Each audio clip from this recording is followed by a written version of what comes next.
Doutor, moro em Goiás e tenho 2 protestos com valores diferentes do estado do Amazonas. Isso é legal? Vou responder essa pergunta aqui da Yara e agradeço muito você, Yara, ter deixado a sua pergunta. Você também que tem dúvidas jurídicas, deixe sua pergunta. As perguntas mais comuns que mais se repetem aqui no canal, eu respondo em vídeo. E você também que tem dúvidas aí de uma matéria que foi publicada na imprensa, na internet, deixa o link aqui que eu comento para você, tá certo?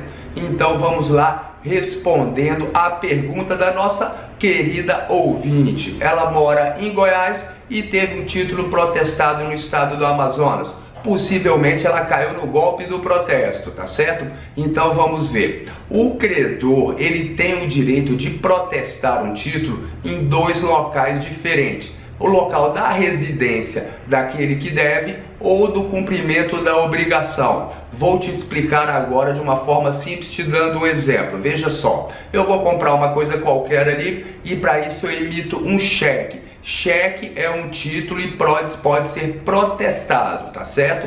Então, quando você escreve a data do cheque, por exemplo, Brasília, 25 de março de 2022, esse é o local, a praça onde deve ser cumprida a obrigação. Então, no caso desse cheque, ele tem que ser protestado em Brasília por 2 motivos. Primeiro motivo, pois o local de pagamento do cheque, de cumprimento da obrigação é Brasília. Como eu te disse, eu preenchi aquela data lá. Segundo ponto que você deve se ater, o local da residência daquela pessoa que deve. No caso, eu moro aqui em Brasília, então o cheque tem que ser protestado aqui em Brasília. Isso é muito importante porque é uma dor de cabeça muito grande você resolver um protesto em outro estado, tá certo?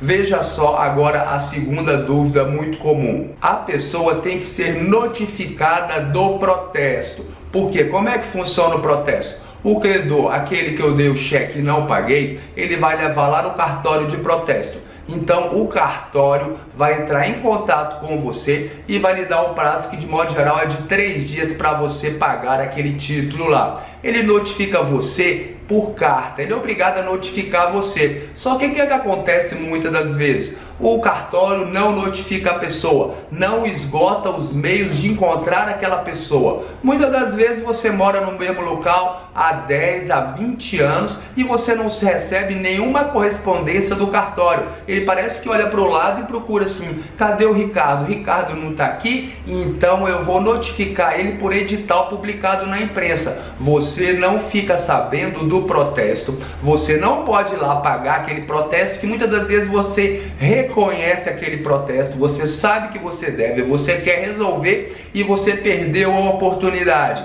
Então ele vai protestar o seu nome e depois que protestou o seu nome, você vai pagar tanto o título, aquele cheque que você emitiu, como vai pagar também os custos do protesto. A gente tem acompanhado que muitas das vezes os custos do protesto superam o valor da obrigação, ou seja, o custo do protesto é maior que o cheque que você deve. Então isso é muito ruim e isso gera dano moral, tanto a falta de notificação que você tem um título a ser protestado, como também a inobservância do local onde deve ser feito aquele protesto. Nesse caso da nossa ouvinte, se ela mora em Goiás e a obrigação deveria ter sido feita em Goiás, ela tem o direito de processar o credor, exigindo dano moral. E nesses casos são dano moral in re ipsa. O que é isso, doutor? In re ipsa? Aquele que independe da comprovação do dano. Basta simplesmente você comprovar que ele foi protestado de forma ilegal. Você tem direito a dano moral e você pode inclusive buscar esse dano moral no juizado especial cível,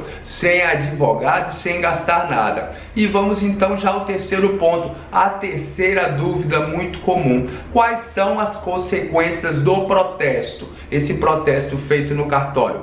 Primeira consequência é mostrar a todos que você está inadimplente com sua obrigação. O protesto pode ser consultado pela internet, você não paga nada para consultar o protesto. Então uma pessoa que vai vender para você, ele pode consultar aquele protesto e saber que você está inadimplente. Essa é a maior consequência do protesto, tá certo?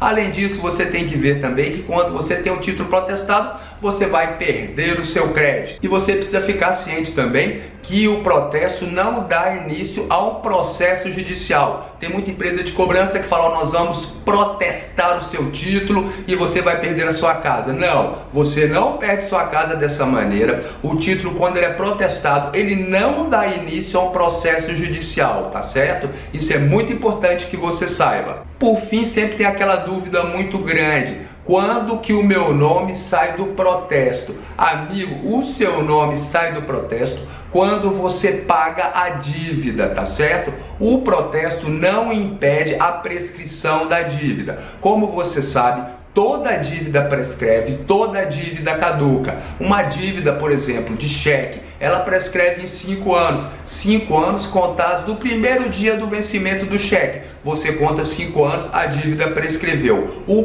protesto no cartório, ele não impede a prescrição da dívida. Só que sua dívida não sai de lá, ela continua constando uma dívida prescrita. É diferente do SPC e do Serasa, que são cadastros restritivos de consumo, que o Código de Defesa do Consumidor obriga que o seu nome saia com 5 anos. Não existe essa obrigação no que concerne ao cartório de protesto. Então o seu nome continua lá, mesmo protestado, tá certo? Eu espero que você tenha gostado desse vídeo, que essas informações tenham sido importantes para você. Eu agradeço muito a sua atenção e fique com Deus.